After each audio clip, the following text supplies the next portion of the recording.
Hi, welcome to Shri Mallika's kitchen. ఈ ఛానల్ని ఆదరించిన ప్రతి ఒక్కరికి మా హృదయపూర్వక నమస్కారములు. ఇవాళ టేస్టీ అయిన చేపల పులుసుతో మీ ముందుకు వచ్చాను. అది పక్క తెలంగాణ స్టైల్లో చాలా అంటే చాలా బాగుంది. మనం మామూలుగా చేసే చేపల కూర కన్నా ఈ విధమైన చేపల కూర చేస్తే ఎంత రుచిగా ఉందంటే అంత రుచిగా ఉంది. ఒక్కొక్క చేప ముక్క తుంచుకొని తింటుంటే ఆ రుచి మాత్రం అద్భుతంగా ఉంది. పులుసు కూడా చాలా బాగుంది. అందుకే ఇంత మంచి రెసిపీతో మీ ముందుకు వచ్చాను. ఎలా చేయాలో మన కిచెన్లోకి వెళ్దాం. ముందుగా నిమ్మకాయ కంటే కొద్దిగా ఎక్కువ సైజు చింతపండు తీసుకుని ఈ విధంగా విడదీసి ఒక బౌల్లో వేసి తర్వాత నీళ్లు పోసి దీన్ని ఒక 10 నిమిషాల సేపు నాననివ్వాలి. ఓకేనా? కానీ ఏంటంటే చింతపండు ఇంత మాత్రం కావాలి, ఎందుకంటే ఈ చేపల కూరలో కొంచెం పులుసు ఉంటేనే సూపర్ టేస్టీగా ఉంటుంది. ఇప్పుడు దీన్ని పక్కన పెట్టేసి స్టవ్ ఆన్ చేసి ఒక జాలి లాంటిది పెట్టుకునేసి దానిపైన ఒక 5 ఉల్లిగడ్డల్ని ఉంచి బాగా కాలనివ్వాలి. ఇది ఎట్లా అంటే పైన బాగా నల్లగా వచ్చేదాకా మనం మంట మీడియం ఫ్లేమ్లో ఉంచి ఈ ఉల్లిగడ్డ అన్నది లోపల వరకు ఉడికేదాకా సన్న మంట మీద బాగా కాలనివ్వాలి. ఓకేనా? ఈ విధంగా కాలిన తర్వాత చూడండి ఈ టైపు రావాలి. ఈ విధంగా కాలిన తర్వాత తీసి ఒక ప్లేట్లోకి పెట్టేసుకుందాం. కానీ ఈ విధంగా చేసి చూడండి, టేస్ట్ మాత్రం సూపర్గా ఉంటుంది. వీడియోని స్కిప్ చేయకుండా ఆఖరి వరకు చూడండి. చేపల పులుసు మాత్రం భలే రుచిగా ఉంది. ఓకేనా? అందుకనే ఇంతగానో చెప్తున్నా. ఇప్పుడు ఈ ఉల్లిగడ్డల పైన ఉన్న ఈ నలుపు మొత్తాన్ని తీసేద్దాం. అంటే కొంచెం ఉంటే ఏమి కాదు. ఖాళీ ఇదేంటంటే స్టవ్ మీద కాల్చిందే కదా, ఇబ్బంది లేదు. ఈ విధంగా మనం నీట్గా తీసేసుకోవాలి. ఇలా తీసుకున్న దాన్ని తీసి పక్కన పెట్టుంచి ఒక రోలు సిద్ధం చేసి దాంట్లో ఒక స్పూను జీలకర్ర వేసేసి మనం దీన్ని మెత్తగా దంచుకోవాలి. ఈ విధంగా మెదిగిన తర్వాత ఇప్పుడు మనం ఏం చేద్దామంటే వెల్లుల్లి రెమ్మలు వీటిని కూడా మీద తోలు తీసి ఒక గడ్డని అందులో వేసేసుకుందాం. ఓకేనా? ఇప్పుడు దీన్ని బాగా రుబ్బి పేస్ట్ లాగా తయారు చేయాలి.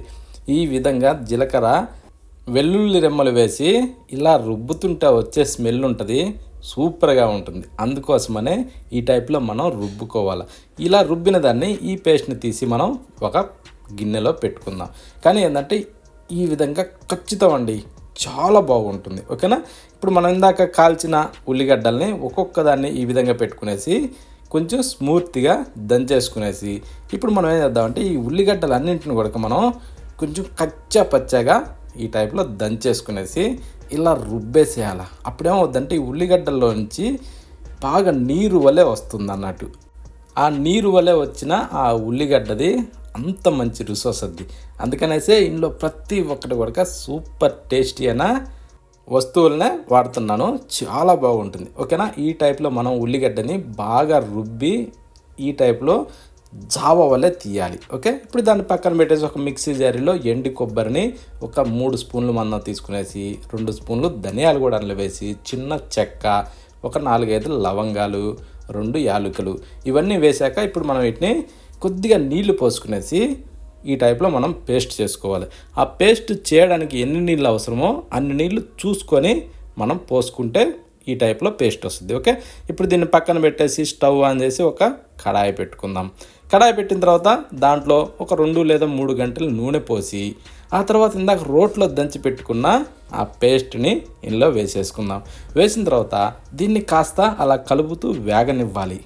ఈ నూనెలో వేగిన తర్వాత ఒక 4 రెమ్మలు కరివేపాకు దూసి అందులో వేసేసి లైట్గా చిటపటలాన్నిచ్చి ఇందాక రోట్లో దంచి పెట్టుకున్న ఉల్లిగడ్డ పేస్ట్ని కూడా దాంట్లో వేసేసుకుందాం. ఈ పేస్ట్ ఏంటంటే ఈ ఆయిల్లో లైట్గా అలా కలుపుతూ సన్న మంట మీద ఈ పేస్ట్ని బాగా వేగనివ్వాలి. ఓకే? ఈ టైప్లో కలిపిన తర్వాత ఇప్పుడు మనం చేద్దామంటే దాకా గ్రైండ్ చేసి పెట్టుకున్న ఆ పేస్ట్ని కూడా దీంట్లో వేసేద్దాం.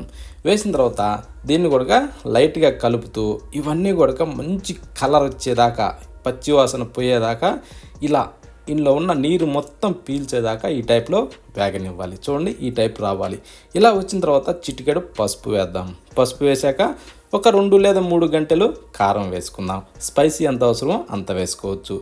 ఒక స్పూను సాల్ట్ కూడా వేసేసి ఇలా కలుపుతూ ఇప్పుడు కూడా మంట మీడియంలో ఉంచుకునేసి ఇందులోంచి ఆయిల్ రిలీజ్ అయ్యేదాకా ఈ టైపు వేగనివ్వాలి. ఆ తర్వాత ఇందాక చింతపండు నానబెట్టుకున్న దాన్ని రసం తీసి ఆ రసం ఇందులో పోసుకుందాం. పోసిన తర్వాత మనకి ఇందులో పులుసుకి నీళ్ళు ఎన్ని అవసరమో అన్ని నీటిని అందులో పోసేసుకుందాం. పోసిన తర్వాత లైట్గా మనకి ఇప్పుడు ఒక్కసారి రుచి చూసి దానికి తగ్గట్టుగా సాల్ట్ వేసుకునేసి కలుపుతూ మూత పెట్టి బాగా మరగనివ్వాలి పులుసుని. ఈ పులుసు ఎంత బాగా మరుగుద్దో అంత మంచి రుచి వస్తుంది. ఆ తర్వాత మనం రెడీ చేసి పెట్టుకున్న చేప ముక్కల్ని అందులో వేసేసుకుందాం. నేనైతే 1.5 కిలో చేప తీసుకున్నాను. ఇవి నెంబర్ 1గా ఉన్నాయి అన్నట్టు, ఓకేనా. ఇవేంటంటే గండి చేపలు. ఈ టైప్లో మనం అన్నీ రెడీ చేసి అందులో వేసుకున్న తర్వాత ఒక్కొక్కటి సింపుల్గా పెట్టుకోండి. ఆ పెట్టిన తర్వాత ఈ టైప్లో తిప్పుకోవాలి. తిప్పిన తర్వాత ఇప్పుడు మూత పెట్టేసి దీన్ని ఒక 10 నుంచి 12 నిమిషాల సేపు బాగా పులుసులో మరగనివ్వాలి. ఇలా పులుసులో ఉడికిన తర్వాత ఇప్పుడు మనం ఏం చేద్దామంటే కొత్తిమీర, అది ఎలా అంటే నీట్గా కడుక్కునేసి ఆ కొత్తిమీరను కూడా మీదకించి ఇలా చల్లేసుకునేసి గంటి పెట్టి కలబెట్టకుండా ఈ టైప్లో తిప్పుకుంటూ ఒక్కసారి చూడండి రుచి ఎలా ఉందన్నది. తెలంగాణ స్టైల్ చేపల పులుసా మజాక అంత బాగుంది. చాలా పర్ఫెక్ట్ రుచితో సూపర్గా ఉంది. సేమ్ ఇదే కొలతలతో ఒక్కసారి ట్రై చేసి చూడండి. ఎంత రుచిగా ఉందంటే అంత రుచిగా ఉంది. చేప ముక్క కూడా సూపర్గా ఉడుకుద్ది. పులుసు కూడా మనకు నచ్చిన విధంగా మంచిగా రెడీ అవుద్ది, ఓకేనా. మనం దేంట్లోకైనా సరే వేడి వేడి అన్నంలోకైనా రాగి సంగటిలోకైనా మనం ప్రతి దాంట్లో కూడా ఇది నెంబర్ 1 రుచిగా ఉంటుంది. ప్రతి ఒక్కరూ ఈ విధంగా ట్రై చేయండి. చేపల పులుసు మాత్రం చాలా అంటే చాలా బాగుంది. అందుకే ఈ రెసిపీని మీ అందరితో షేర్ చేసుకుంటున్నాను. చాలా బాగుంది. ఈ వీడియోని ఆఖరి వరకు చూసినందుకు అందరికీ ధన్యవాదాలు.